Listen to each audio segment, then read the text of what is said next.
Yes, good afternoon, student. Yes, you know very well. From yesterday, last class, I have to describe what is the meaning of globalization. From today, I start the chapter, the making of a global world. Yes, before going of explanation, I tell you what is the meaning of globalization, global world. It is the process in which people of the world are linked together to each other through the internet, advanced means of communication at present time.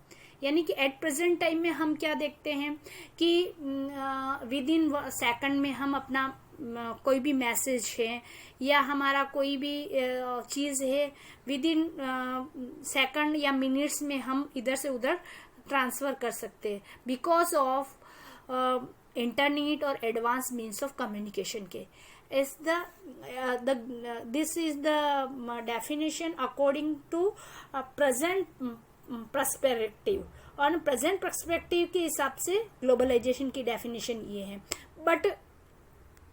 but according to the yes your chapter is it means the integration of the economic the country with the world economy it is the interaction between the people and other countries of the world. The meaning of globalization.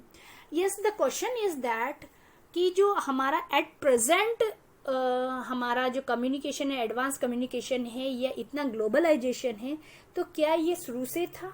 नहीं, ये start होता है या जो start होता है pre modern world से, यानी मॉडर्न वर्ल्ड क्योंकि हमने हिस्ट्री को 3 पार्ट में डिवाइड किया गया है. Yes, Asian time, Asian period, medieval period और मॉडर्न पीरियड. तो हम अभी बात करेंगे मॉडर्न वर्ल्ड की. तो what is the meaning of modern world? Yes, the when we talk about the globalization we often prefer to the economic system that has engaged last 50 years or so. मतलब जो ये अभी globalisation हो रहा है तो हम यूँ नहीं कह सकते ये केवल 50 साल पहले से ही ऐसा है. But as you will see in the chapter the making of the global world has a long history. और इस चैप्टर में जब हम पढ़ेंगे धीरे धीरे से तो पता चलेगा कि इसकी एक लॉन्ग हिस्ट्री है. Yes, of trade, of migration, of people in search of work and movement of capitals and such as the think about the dramatic and visible sign of the global or interconnectedness in the lives today. जब ये सारी चीजें हम देखेंगे तो एक दूसरे से जुड़ी हुई हैं, जैसे कि of the trade, migration globalization से अटैच है, माइग्रेशन है, पीपल सर्च ऑफ वर्क, ये सारी चीज. तो क्या है प्री मॉडर्न टाइम में जो ट्रेड इकोनॉमिक डेफिनेशन के हिसाब से globalization from the country of to other, तो वो क्या स्प्रेड करते, स्प्रेडिंग ऑफ बिजनेस. अब स्प्रेडिंग ऑफ बिजनेस के साथ साथ में क्या होता था, ट्रेड होता था, यस, माइग्रेशन होता था और मूवमेंट ऑफ कैपिटल. उसके साथ साथ में आइडियाज भी शेयर हो रहे. तो आपको बुक में भी दिख रहा है कि ट्रेडिंग का है, माइग्रेशन है आपका, यस, सर्च ऑफ वर्क हो गया, यस, मूवमेंट ऑफ कैपिटल्स हो गया, है ना. तो ये सारे ग्लोबलाइजेशन को क्या इंटरकनेक्टिंग करता है, यानी global yes interconnectedness in the other lives today, जो दूसरों से, चाहे वो कंट्री टू कंट्री हो या हमारे आउट ऑफ कंट्री हो, यानी कि अदर कंट्रीज हो. तो we need to understand the phase through the which this word is which we has emerge. तो ये जो फ्रेजेस है उसको अंडरस्टैंड करने के लिए हमें which word is which this word in which we live has emerge. मतलब कि हमको इस प्री मॉडर्न टाइम को क्या करना पड़ेगा, यस, इसको इस फेजेस के थ्रू समझना पड़ेगा कि कैसे ग्लोबलाइजेशन यस स्लोली इतना एडवांस बन गया. तो all through the history, second chapter, all through history human societies have become a steadily more interconnected. धीरे धीरे ये जो ह्यूमन सोसाइटी है, चाहे कॉन्टिनेंट ऑफ अमेरिका हो गया या अफ्रीका हो गया या एशिया यूरोप हो गए, इसकी ह्यूमन सोसाइटीज धीरे धीरे इंटरकनेक्टेड हो गए, इंटरलिंक्ड हो गई फ्रॉम एशियन टाइम से, जैसे कि travellers, traders, priest, pilgrims traveled vast distance for knowledge, opportunities, spiritual fulfillment, or to escape persecutions. It means ये सारे इंटरलेक कैसे हैं, जैसे कि हम बात करें किसकी, ट्रेवलर की बात करें तो ये लॉन्ग डिस्टेंस में जाते थे, जैसे कि ट्रेडर्स जाते थे, प्रिस्ट जाते थे वन प्लेस टू अनदर, किसके लिए, नॉलेज के लिए, बेटर अपॉर्चुनिटीज के लिए, और स्पिरिचुअल फुलफिलमेंट के साथ में कुछ लोगों को उन कंट्री से एस्केप किया जाता था, यानी सजा दी जाती थी, तो वो वहां से छोड़कर दूसरी जगह पे जाते थे, यानी जो उनका क्या हुआ था, यस कह सकते हैं कि एस्केप ऑफ प्रेस्पिकेशंस के लिए भी वो के लोग भी इधर से उधर ट्रेवल करते थे। तो अब जो जाते तो थे बट वो अपने साथ में क्या ले जाते थे, they carried money, values, skilled ideas और इन्वेंशन, इवन जर्म्स और डिजीज भी ले जा सकते हैं। जैसे एट प्रेजेंट टाइम जो हमारी कोविड-19 ये कहाँ से स्प्रेड हुआ, यस चाइना से। तो चाइना से इंडिया में, हम पहले इंडिया की बात करते हैं, इंडिया में कैसे आया, इंडिया में कैसे आया, बाय द यस इंटरनेशनल वे। अब इंटरनेशनल वे हमारा कौन सा है, यस हमारा यस वाटर वेज भी है, और अब हमारा लैंड वेज भी है, और तीसरा आपका एयरवेज भी है। तो इसके द्वारा हमारे यहाँ पे स्प्रेड हुआ। तो इसी तरह से जब वो कैरिड, जो ये ट्रेवलर, ट्रेडर, पीसेंट्स और पिलग्रिम्स ये सब लॉन्ग डिस्टेंस के लिए जाते थे, तो वो साथ साथ में मनी, वैल्यू, स्किल ये सारी भी साथ में ले जाते थे। As early 3000 BC an active coastal trade linked the Indus Valley civilization with the present day। यानी कि आज जो हमारा कोस्टल लाइन जुड़ा हुआ है, तो ऐसे की ऐसे तरह yes from the Indus civilization, जो हमारी अर्लीस्ट सिटीज डेवलप्ड हुई थी 3000 ईयर्स पहले बीसी और 2000 ये, यानी कि लगभग 5000 ईयर्स पहले की बात है। तब से जो कोस्टल यस वे से हम लिंक्ड है और आज भी जुड़े हुए हैं। तो ये कैसे, वेस्ट एशिया में for the then the millennia, yes millennia is cowries, the Hindus kodi और the sea shell use as a from a currency. तो इसका एग्जाम्पल ये है कि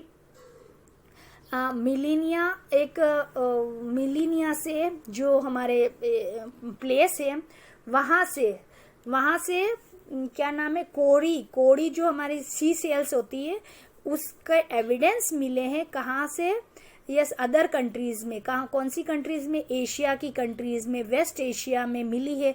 तो ये कहा जा सकता है ये कोरीज मोस्ट ऑफ मालदीव्स, जो हमारे आइलैंड से इंडिया के आइलैंड इंडिया के पास में जो हमारी नेबरिंग कंट्री है मालदीव्स एट प्रेजेंट, वहाँ से एशिया, ईस्ट अफ्रीका में पहुंचा। तो इसका मतलब कि समझ में आता है कि वो वहाँ से ये चीज़ें लेके आए। तो साथ साथ में गुड्स भी ले जाते थे, यस कैपिटल्स भी ले जाते थे, और लॉन्ग डिस्टेंस के स्प्रेड में डिजीज भी और जर्म्स में भी yes traced as for back of 17th century by the 13th century had a become yes unmistakable link। यानी कि हम कह सकते हैं कि ये चीजें भी वहाँ पे इस लिंक के द्वारा, इंटरलिंक के द्वारा होती थी। और इस इमेज आपको एक पिक्चर भी दिखाई दे रही है, इसमें आपको दिखाई दे रही है कि ये 10th सेंचुरीज की मेमोरियल स्टोन है जो गोवा म्यूजियम में लगा हुआ है। from the 9th centuries. Image of the shapes appear the regular in the memorial stones found in the western coast indicated the signification of oceanic trades. Okay, then अब जो अब question आता है कि एशियन टाइम्स में ऐसा कौन सा वेज था जिसके द्वारा लोग इधर से उधर जाते थे, यानी कि कौन सा रूट था. तो मोस्ट ऑफ आपको पता है कि 16th सेंचुरीज में आप पढ़ भी चुके हो. You have learn in 16th centuries in European like Portuguese or Spain's people like Magellan, Ferdinand, Columbus, Vasco da Gama, they discovered new countries. But new countries कब होगी कि जब वो सीड रूट से, जैसे अमेरिका ढूंढा, America is not interlink between two the land area, but उससे पहले यानी एशियन टाइम से ही एक रूट था जिसका नाम है सिल्क रूट. चाइना से स्टार्ट होता है. China was link with western countries and other countries also. Okay, देखो चाइना का से लिंक होके एक रूट है जिसका नाम सिल्क रूट, जो पूरे वर्ल्ड के जैसे कॉन्टिनेंट जो एक दूसरे से कनेक्ट है. कौन कौन से? अफ्रीका है, यूरोप है और एशिया है. ये क्या है? एक दूसरे से कनेक्टेड है. तो यहीं से क्या होता था? इस सिल्क रूट. अब सिल्क रूट केवल एक ही नहीं था, लैंड वेज ही नहीं था. क्या था? यस, वाटर वेज भी था. ठीक है. The Silk routes are good example of variant pre-modern trade and culture link between the distant part of the world and the name Silk route. अब इसको नाम सिल्क रूट इसलिए क्योंकि सिल्क ज्यादा से यहाँ पे एक्सपोर्ट होता था या इंपोर्ट होता था. एक्सपोर्ट फ्रॉम चाइना से एक्सपोर्ट होता था, इसीलिए यानी दूसरी कंट्रीज में जाता था, इसीलिए इसका नाम सिल्क रखा गया. The name of silk routes points to the importance of the west bound China silk cargoes along with routes, यानी कि इन रूट से जाता था यानी वेस्ट एशिया में और अफ्रीका में ऑल्सो. तो historians have identified several silk route over the land by seas. Silk route केवल एक ही लैंड एरिया ही नहीं है, सी रूट से भी जाता था. Yes, knitting together vast range of Asia and linking Asia with the Europe and northern Africa, or they are known have the existence since before the Christian era and till कहे तो till the 15th centuries. यानी कि हम कह सकते हैं कि thread of the Christian era से पहले और 15th centuries तक अभी तक ये रूट एग्जिस्ट करता था, यूज में आता था एज अ लॉन्ग डिस्टेंस के लिए ये रूट. बट इससे जो चीजें जाने वाली थी, चाइनीज पोर्ट्री और traveller and some route as did textiles and spices from India and the southern East Asia. In return, the precious metal, gold and silver followed from the Europe to Asia. जैसे कि China से क्या क्या चीजें जाती थी, जैसे Chinese portray होगी, या सिल्क तो है ही है, इसके अलावा टेक्सटाइल्स कपड़ा, और इंडिया से स्पाइसेस कहाँ जाते थे? सदर्न एशिया की तरफ जाते थे. इन रिटर्न और वापस आते हुए वो प्रीसियस गोल्ड और सिल्वर भी लेकर आते थे. यानी कि इस तरह से ये जो चीजें अवेलेबल होती है लॉन्ग डिस्टेंस की, इस रूट से ट्रांसफर होती रहती थी. इसी के अलावा ट्रेड और कल्चर भी एक्सचेंज हुए हैं, जैसे कि हैंड टू हैंड साथ साथ में है ना. जैसे कि ये एक्सचेंज हुए हैंड साथ साथ में, बहुत सारे कल्चर भी और ट्रेड भी क्या हुए? एक्सचेंज हुए. जैसे कि क्रिश्चियन मिशनरीज ने certainly travelled route to Asia और वहां पे एशिया में जाके did earlier Muslim preachers new centuries later, इस तरह क्रिश्चियनिटीज और इस्लाम धर्म भी एशिया में आया बाय द इन प्रीचर्स, इनके फॉलोअर्स के द्वारा, by long distance yes priest जैसे कि आए थे. तो much before all these Buddhism yes emerge from eastern India and spread in several direction through the intersecting points of the Silk Route. और India से जो Buddhism other part of the world में फैला वो इसी interconnecting of the silk route से ही फैला है. नाउ आपका नेक्स्ट टॉपिक आता है food travel and spaghetti and potatoes. यानी कि जस्ट कैरी कहा था, यानी कि आइडियाज लेके जाते थे, स्किल लेके जाते थे और कैपिटल्स मूवमेंट होती थी, साथ साथ में फूड भी ट्रेवल हुआ है. फूड ऑफन लाइक फूड में आपको कहे तो जैसे कि कल्चर के साथ साथ में फूड भी ट्रेवल हुआ, तो इंट्रोड्यूस इससे लोगों में न्यू क्रॉप्स आने लगी, न्यू क्रॉप्स उगाने लगे. Land they travel even the ready to food stuff in the distance part of the world might the share common origin. और इनका जो ट्रेवल फूड स्टफ का ट्रेवल यानी कि इंट्रोड्यूस होना one place to another place होने से हमें अभी तक हम एग्जैक्टली नहीं बता सकते कि इसका ओरिजिन प्लेस कौन सा है. तो टेक स्पेगेटी एंड नूडल्स के आप बहुत शौकीन भी हो. अब ये आपको पता है स्पेगेटी और नूडल्स कहाँ से आए. तो it believe that noodles travel west from China. अब ये केवल नूडल्स चाइना से वेस्ट की तरफ आया और वेस्ट से इंडिया में आया. क्लियर. और from China to become spaghetti, और चाइना में क्या गया, स्पेगेटी गया. और perhaps the Arab traders took pasta और 15th सेंचुरी. यानी कि अरब ट्रेडर्स चाइना में स्पेगेटी लेके गए. क्लियर. इसी तरह जैसे कि एक 15th सेंचुरी में सिसिली नाम की एक आइलैंड से इटली में तो कहा जाता है वहां पहुंचा. यानी कि हम कहते हैं कि इटली से आया है स्पेगेटी, बट यहाँ पर भी कौन लेके आए, अरब ट्रेडर्स लेके आए. Similarly food were also non in India and Japan.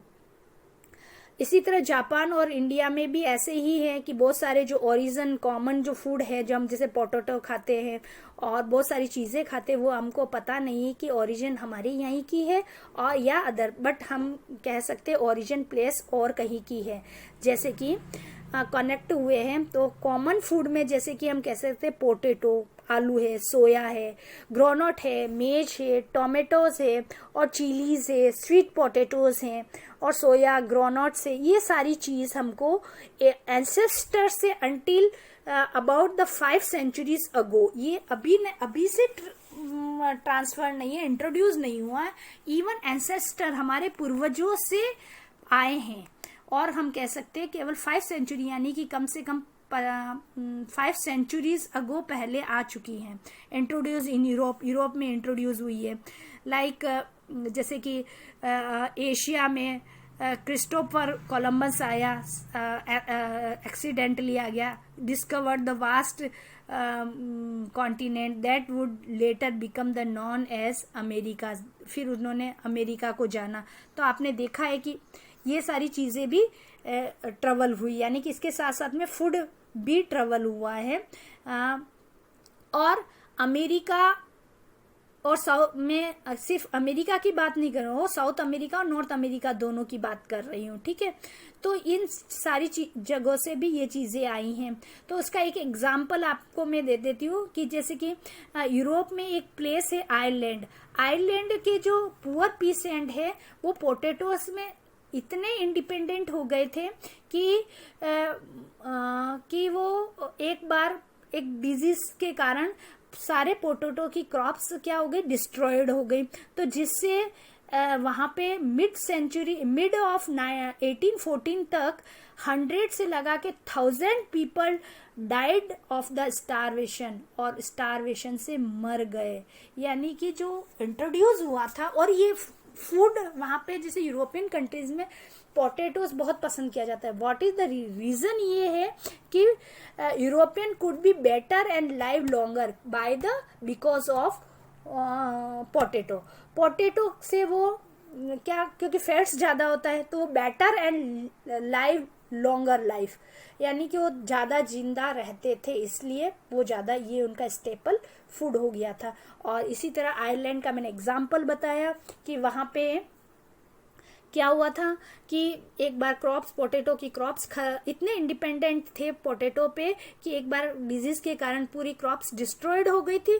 और 1840 तक ऐसी सिचुएशन आ गई कि लोगों को खाने के लिए आलू नहीं मिला, जिससे बहुत हंड्रेड्स और thousands of people died of starvation. और इतने लोग, thousands of people died of starvation, भूख के कारण मर गए थे.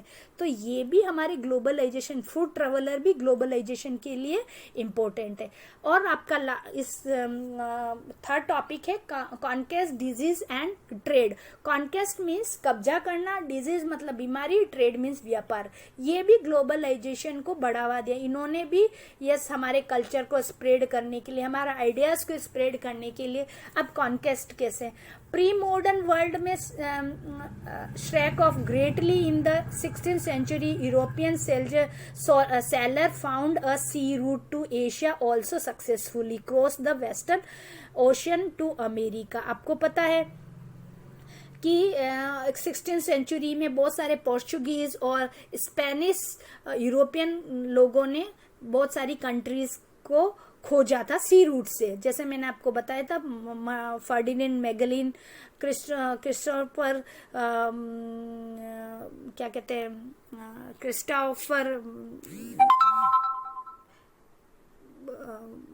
ने, और Vasco da Gama, sorry I slip the name, Vasco da Gama ने और कोलंबस ने, क्रिस्टोफर कोलंबस और वास्को डिगामा ने न्यू प्लेसेस की खोज की. तो इससे वाटरवे से, तो 4 centuries before Indian ocean and known as bustling trade and with the goods people knowledge customs etcetera criss cross in its water and the Indian subcontinent was central of these flows and the crucial point in their westwards and networks, and the entry of the European helped to the expand or redirected some of these flows towards the Europe. जब Indian oceans के सी root से yes European और Asia के बहुत सारे part में चीज़ें जाती थी, गुड्स सप्लाई होते थे, तो इंडिया क्या हो गया था, सेंट्रल पॉइंट यानी मिडल हो गया था. यस इसका एक इम्पोर्टेंट रोल था. तो दैट टाइम सिल्क रूट से भी इंडिया में प्रॉस्पेरिटीज बढ़ी. और before of discovery of America had been cut off the regular connect with the rest of the world of millions of year, but from the 16th century is vast land and abundant crops and minerals began to transform trade and lives everywhere. तो जब तक 16th century में America की खोज सी root से नहीं हुई, तब तक ये पूरे दूसरे वर्ल्ड से कनेक्ट नहीं था, कट हो गया था. बट जैसे ही सी रूट से अमेरिका की खोज की गई, तो वहाँ, क्योंकि अमेरिका में बहुत बड़ा लैंड है और मिनरल्स है, क्या क्रॉप्स, लैंड भी ज़्यादा है, क्रॉप्स भी ज़्यादा उगाई जाती है और मिनरल्स भी बहुत होता है. तो इसकी वजह से लोगों ने वहाँ पर ट्रांसफ़र होने लगे और एवरीवेयर, फ्रॉम एवरीवेयर से, हर जगह से लोग वहाँ जाके रहने लगे because of rich amount of the minerals and food crops. Precious metal just like silver है आपका, यस सिल्वर आपका हो गया, yes from mines located of present day of Peru Mexico also enhance Europeans wealth and financed. Okay, तो इन Mexico और में silver की बहुत सारी माइंस थे और इससे लोगों को, यूरोपियन लोगों को वेल्थी बनाया और उनको फाइनेंस, ट्रेडिंग में फाइनेंस करना, फाइनेंस भी किया. इट्स ट्रेड ट्रेड को फाइनेंस किया विथ एशिया और एशिया में, यानी कि सिल्वर और क्या नाम है प्रीसियस जो मेटल्स है वो पेरू और मेक्सिको से इस सी रूट से कहाँ आया, एशिया और यूरोप में आया, और इससे लोगों को वेल्दी भी बनाया। And legends of spread of 17th centuries Europe about the South America and fabled the wealth and many expeditions set top of the search of E.I. Dorado the fable city of gold. इसके अलावा south America की एक place cities नाम है ई.आई. Dorado, जिसके बारे में कहा जाता है कि वहाँ पे इतना गोल्ड है कि पूरी सिटीज भी गोल्ड की बनी हुई, ऐसे इमेजिनेशन किए जाते हैं, इमेजिनरी कारा की जाती है कि उसको, और स्टोरी में उसको क्या बताए जाते हैं, ये सिटी ऑफ गोल्ड। तो जब हम सोचते हैं कि वो सिटी सोने की, पूरी सोने की बनी हुई, तो हमको भी लगता है कि हम वहाँ पे जाए और थोड़ा सा गोल्ड लेके आए। तो लाइक वाइज ये चीज भी यूरोपियन कंट्री के लोगों को अट्रैक्ट किया वहाँ पे जाने के लिए। तो इससे क्या, ग्लोबलाइजेशन, इंटरकनेक्ट हुए ना दूसरी सोसाइटी से।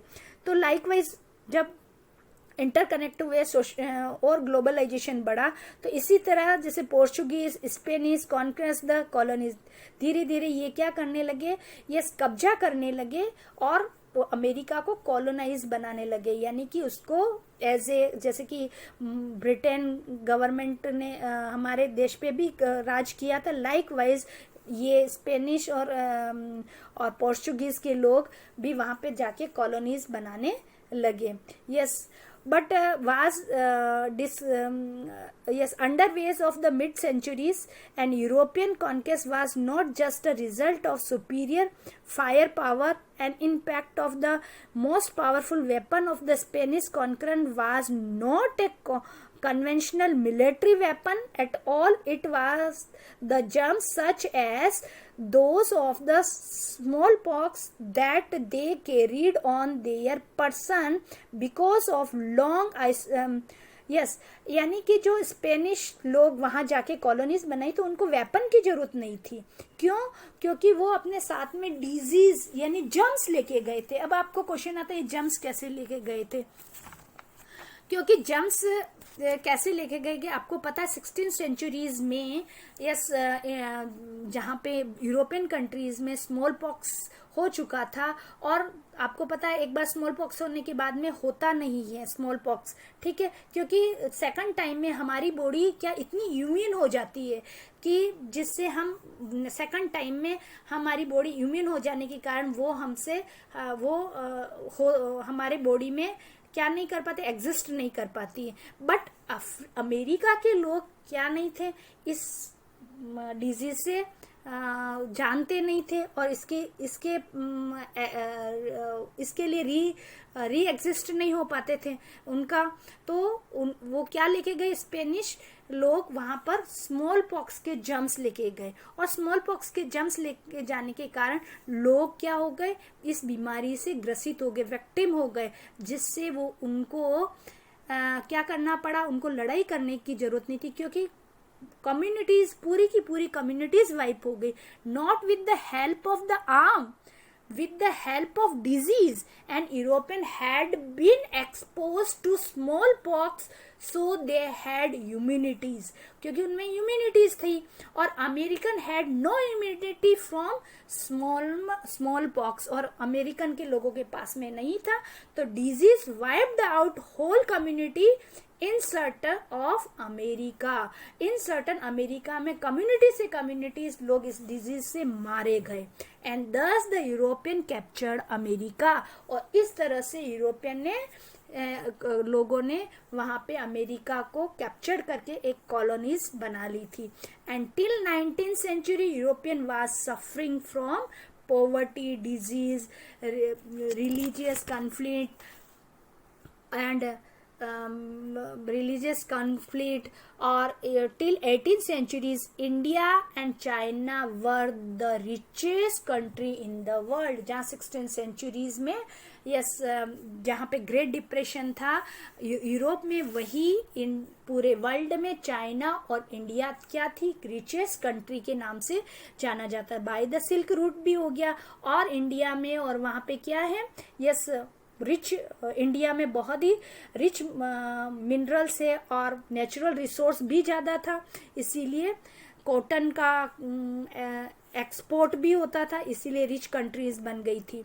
And China restricted, but China ने क्या कर दिया था, तो वैल्यूज किसकी बढ़ गई थी, यस, जहाँ पे ट्रेड का जो फ्लो था वो एशिया और वेस्ट की कंट्रीज थी, बट चाइना ने इस टाइम यानी 17th सेंचुरी तक अपने को रिस्ट्रिक्ट कर दिया था ट्रेड से, और overseas of contact and west in isolation. It means China ने वर्ल्ड से और